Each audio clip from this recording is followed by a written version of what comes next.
মালটা সারা পালিয়ে গেল কেন রে? আরে ওর বাবার তো নতুন বাচ্চা এসছে ওর ভাই, তাই নাকি দৌড়ে দৌড়ে চলে গেল।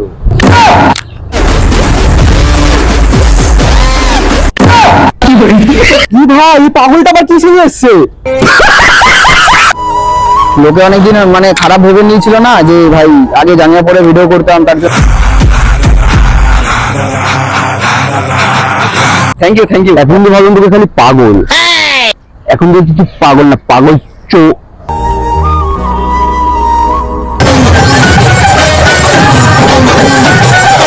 কষ্টের মধ্যে দিয়ে করছি, সেটা লোক কিন্তু দেখতে আসছে না, লোক কিন্তু বুঝতে পারছে না যে আমরা কি ভিডিও করছি।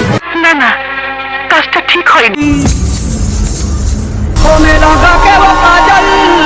না আর ধরবো না, ঠিক আছে।